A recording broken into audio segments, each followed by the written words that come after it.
Hey guys, it's Joe from Finding Faith, and before I begin this video, I would just like to ask you guys really quick, how are you doing? It's kind of been an unofficial New Year's resolution of mine to ask you guys how you're doing more often, and I want to try and hold myself to that standard. I really hope you guys are doing well in your walks with God, and that you're, keeping yourself in God's Word, as I've talked about in another video, which I'll put a link to in the description. But I also wanted to make sure that you guys are doing the things that I've talked about in other videos. The idea that you're really checking in with yourself and making sure that you're not letting little things get to you and build up. Now, today's video happens to be kind of relevant to this particular topic because it's very easy to hold animosity against someone when they haven't apologized to you, or when you need to apologize to someone and you know it, but you can't for whatever reason. John Wayne has this famous quote that I'm really not a fan of. He basically said that real men don't apologize because it shows weakness.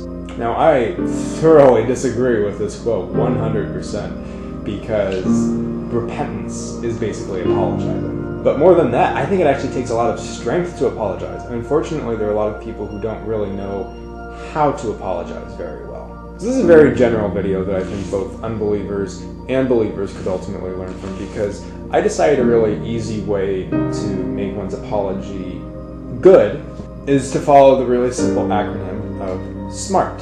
SMART stands for specific, meaningful, ask for forgiveness, and then reassure the other person that they matter and that it won't happen again. And finally, take responsibility. Alright, let's go through those really quick. So for the first one, specific, you want to say specifically what you are apologizing for. It isn't enough to simply just say, I'm sorry. You have to say, I'm sorry that you were hurt. I'm sorry that I did this. For meaningful, obviously you have to mean the apology.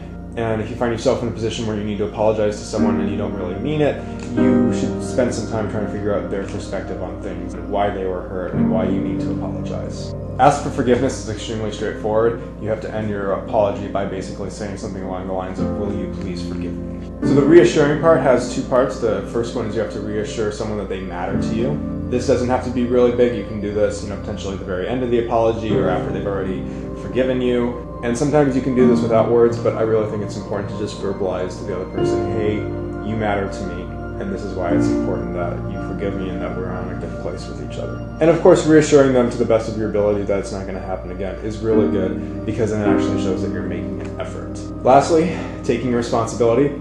This should be really obvious, but there's a lot of people who don't do this very well. I am sure at some point in our lives we've all heard that passive-aggressive apology, something along the lines of, well, I'm sorry that you were hurt, I'm sorry that this is upsetting to you. And that apology is very good if you want to shift the blame away from yourself to the other person.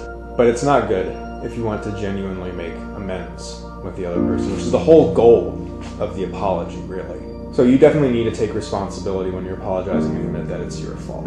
So again, real quick, your apology should be specific, it should be meaningful, you need to directly and verbally ask for forgiveness, you should reassure the other person that they matter and that it won't happen again, and in my opinion, most importantly of all, you have to take responsibility for what happened. And it's okay if apologizing is hard for you, but it gets easier the more that you do it. And it actually feels good to apologize and make reconciliation in relationships. So I just want to spend a little time basically tearing down that bit of toxic masculinity that surrounds a lot of people for whatever reason regarding this subject. It's also a big issue of pride, unfortunately. But we can do something about this, and we should do something about this. So guys, I hope this video helped you out. Thank you so much for watching, as always. Please remember to subscribe to my channel. Go ahead, like, comment, share my videos, and I will see you in the next one. Have a blessed day or a blessed night.